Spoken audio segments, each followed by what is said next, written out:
તમામ પત્રકાર મિત્રોને મારા જય કિસાન.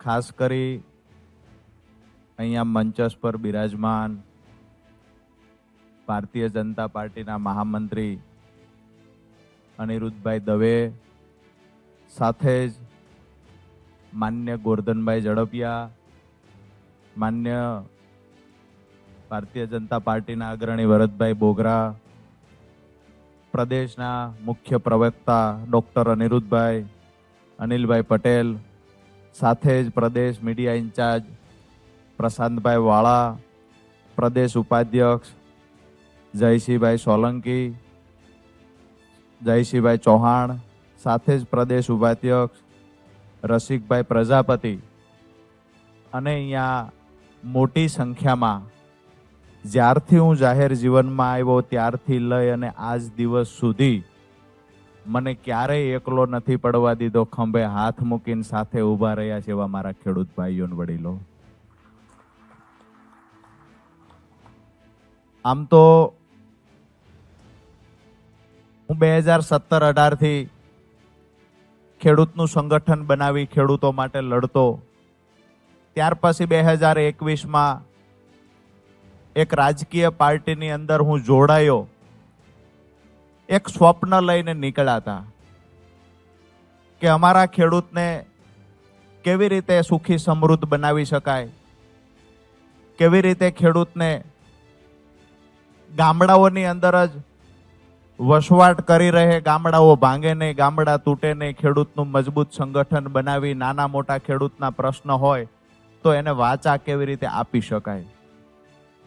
આ સપનું જોઈ અને એક ચોક્કસ પાર્ટીની અંદર 2021માં જોડાયા કે અમારા ખેડૂતનો અવાજ બુલંદ બનાવી શકાશે. પરંતુ ખેડૂતોના મુદ્દે જ્યારે પણ લડાઈ લડવાની થઈ છે તો મજબૂતાઈથી ખેડૂતોનો અવાજ બની સૌરાષ્ટ્રના તમામ ગામડાઓની અંદર, તમામ તાલુકાઓની અંદર જ્યારે પણ કુદરતી આફત આવી હોય, અતિવૃષ્ટિ, અનાવૃષ્ટિ, તો તમામ મુદ્દે અવાજો ઉઠાવ્યા. છેલ્લે જ્યારે હળદળવાળી ઘટના ઘટી, હું જેલમાં ગયો,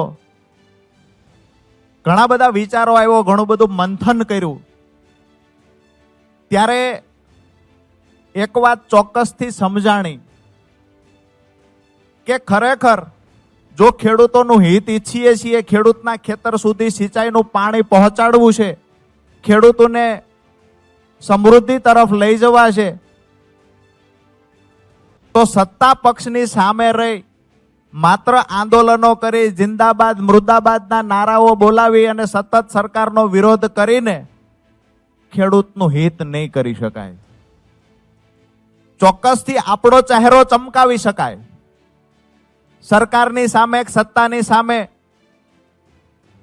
રોજે રોજ આંદોલનો કરી આપણો ચહેરો ચમકાવી શકાય, પણ જે લોકોની પીડા છે એ પીડાને કાયમી ધોરણે નિરાકરણ લાવવું હોય તો નિર્ણય સત્તામાં રહેલી પાર્ટીએ કરવાનો હોય છે. અને સત્તામાં રહેલી પાર્ટીને જ્યારે સામે બાયો ચડાવી, શિંગડા માંડી અને રજૂઆત કરવી અને ખેડૂતોનું હિત કરવા પ્રયત્ન કરતા હોય એવું દેખાડવું, એના કરતા મને એવું લાગ્યું ખેડૂતોનું જો હિત જ કરવું છે, દરેક ખેતર સુધી સિંચાઈનું પાણી પહોંચાડવું છે, તો ભારતીય જનતા પાર્ટીની સરકાર છે ને એની સાથે જોડાઈને મારા ખેડૂતોને સમૃદ્ધિ તરફ લઈ જઈએ.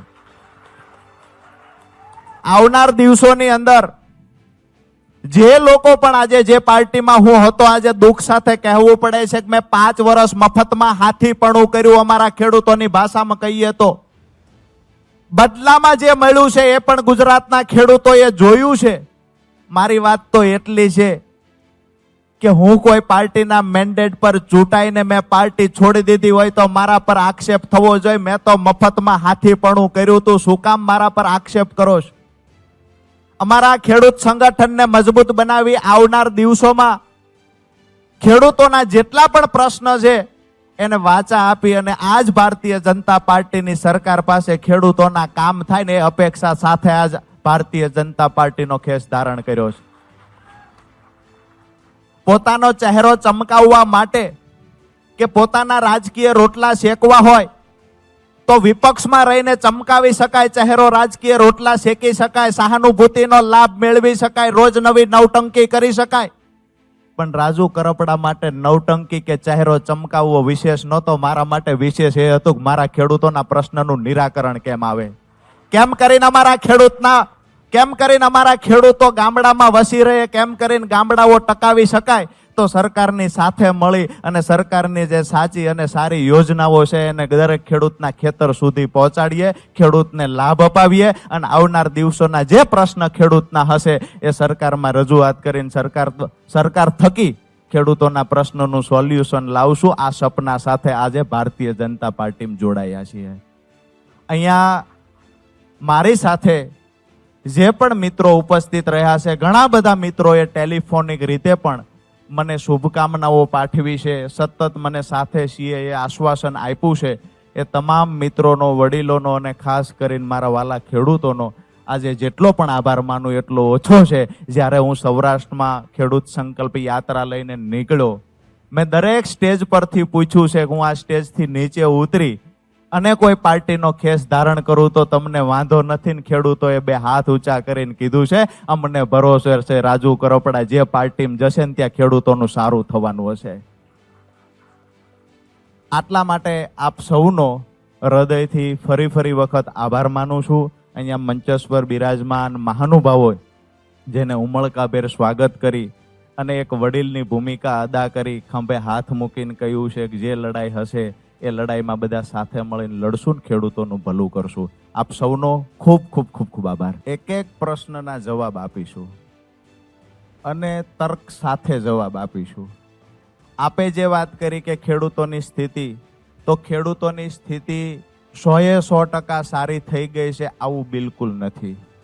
પણ ખેડૂતોની સ્થિતિમાં સુધારો લાવવા માટે હવે હું તમને ઉદાહરણ આપું તો માન્ય નરેન્દ્રભાઈના નેતૃત્વ વાળી સરકાર 10,000 કરોડ રૂપિયા જે દિવસે રાજુ કરપડા જેલમાં હતો ને ગુજરાતમાં કમોસમી વરસાદ થયો અને ખેડૂતોને 10,000 કરોડ રૂપિયાનું રાહત પેકેજ જે આપવામાં આવ્યું છે, આ ઐતિહાસિક રાહત પેકેજ છે. આ મારે તમારે માનવું જોઈએ કે ભારતના ઇતિહાસમાં ક્યારેય ચૂકવાયું નથી. અન્ય પાર્ટીઓની સરકાર જ્યાં પણ છે ત્યાંથી કોઈને આંકડાઓ જોતા હશે તો આવનાર સમયમાં આંકડાઓ પણ આપશું. માન્ય નરેન્દ્રભાઈના નેતૃત્વની સરકાર કહીએ, ગુજરાતમાં ભૂપેન્દ્રભાઈ પટેલની વાત કરીએ, મુખ્યમંત્રીના નેતૃત્વમાં જે પણ ખેડૂતો માટે નિર્ણયો લેવાના છે, તો હું એવું નથી કહેતો કે 100% પરિણામ મળી ગયું છે, પણ સરકારની સાથે રહીને આગામી દિવસોમાં ખેડૂતોના જે નાના મોટા પ્રશ્ન હશે એને ઉકેલવાના પ્રયત્ન કરશું. વાત જે કરી ટિકિટ માંગવાના છો કે કેમ, હું તો જે દિવસે જાહેર જીવનમાં આવ્યો ત્યારથી ટિકિટ વાળી લાઈનમાં હતો જ નહીં. લડવાનું એ પાર્ટીમાં હતો તે દિવસે પાર્ટીએ નક્કી કર્યું હતું ને અહીંયા શું તો આ પાર્ટી નક્કી કરશે. જે પાર્ટીમાં છીએ ત્યાં વફાદાર સૈનિકની ભૂમિકા અદા કરવી એ મારું કામ છે. લડવું શું કરવું એ પાર્ટીનો નિર્ણય છે. આગામી દિવસોમાં વફાદાર સૈનિક તરીકે રાજુ કરપડા ત્યાં પણ હતો ને અહીંયા પણ વફાદાર સૈનિકની ભૂમિકા અદા કરશે. ખાસ કરીને જ્યારે હળદરની ઘટના પછી હું જેલમાં ગયો તો મને ઘણું બધું સમજાણું કે આંદોલનો જે કરવાથી નાના મોટા ઘર્ષણ થાય છે, આંદોલન કરવાથી પોલીસ સાથેનું ઘર્ષણ થાય છે, ક્યાંક આવેશમાં આવીને એવું પણ કામ થાય છે જેના કારણે હાથમાં કાયદો લેવાઈ જાય છે. આ જુસ્સા અને જનૂનના કારણે આપણો જે મુદ્દો છે, મુદ્દો રસ્તામાં ભટકી પડે છે. અને જેલમાં ગયા પછી સમજાણું એ વાત તો ઠીક છે, એની સાથે બીજી વાત પણ સમજાણી કે જેની જવાબદારી થકી આ આખી લડાઈ લડ્યા હતા એ જવાબદાર લોકો આજે એની જવાબદારી ભૂલી ગયા છે અને એ લોકોના કારણે અમારા ખેડૂત રાજુ કરપડાની સાથે હેરાન થાય છે. તો મને લાગ્યું ખરેખર આ પાર્ટીનું પ્લેટફોર્મ ખોટું છે. એ પાર્ટી છોડી અને સરકાર જેની છે ભારતીય જનતા પાર્ટીની ત્યાં જવું જોઈએ અને સરકારમાંથી ખેડૂતોના હિતમાં નિર્ણય લેવાય એ કામ કરવું જોઈએ. એક ઉદાહરણ તમને મેં આપ્યું, જેલમાં ગયા પછી 10,000 કરોડ રૂપિયાનું પેકેજ ચૂકવાયું. બીજી વાત એ પણ કરું કે જે કડદા પ્રથાની સામે અમે લડતા હતા એ લડાઈનું પરિણામ આ ભારતીય જનતા પાર્ટીની સરકારમાં જ આવ્યું છે કે આખા ગુજરાતમાંથી કડદા પ્રથા નાબૂદ કરી દેવામાં આવી છે. જ્યારે કોઈ પણ રાજકીય નેતાને કોઈ ઓફર કરે છે ને તો પાર્ટીના પદાધિકારી નથી હોતા, કે પાર્ટીના હોદ્દેદાર ન હોય, વાયા વાતો આવતી હોય. હિન્દી ભાષી એક પણ નેતા ગુજરાતમાં નથી, આ હું તમે જાણીએ છીએ. જેને ફોન કર્યો એ ખરેખર ભારતીય જનતા પાર્ટીના હતા કે કેમ આ પણ મને તમને ખબર નથી. એટલે વાતો કરનારા લોકો વાતો કરશે જે સમય. હા, ત્યારે પણ જે લોકોએ વાતો કરી હતી એ જેને પણ પ્રશ્ન કર્યો છે, વાત કરી છે, એ 3 વર્ષ પહેલા વાતો કરી હતી. મુદ્દાની વાત એ છે કે એ વખતે વિધાનસભાની ચૂંટણી હું લડતો હતો અને એ સમયે નાના મોટા કોઈ પણ રાજકીય પાર્ટીના બહાના હેઠળ કોઈ વ્યક્તિઓ ફોન કરતા હોય છે. હું જ્યારે જેલમાં હતો ત્યારે જ મને જે વાત સમજવાની હતી એ સમજાઈ ગઈ હતી ને જેલમાંથી છૂટ્યા પછી મારા જે ખરેખર હિતેચ્છુ છે અને મારા જે વડીલ મિત્રો છે, ખેડૂતો છે, એની સાથે મેં ચર્ચા કરી. ત્યાર પછી જ રાજીનામું આપ્યું અને કોંગ્રેસના મિત્રો જે છે એ તો મારા પર્સનલી સંબંધોના કારણે મળેલો હતો. જૂની પાર્ટીનું છેલ્લા 2 દિવસથી ઓડિયો ને વિડીયોથી આખા ગુજરાતે જોઈ લીધું ખરેખર શું વાસ્તવિકતા છે. હવે મને નથી લાગતું કે નામ લેવું પડે.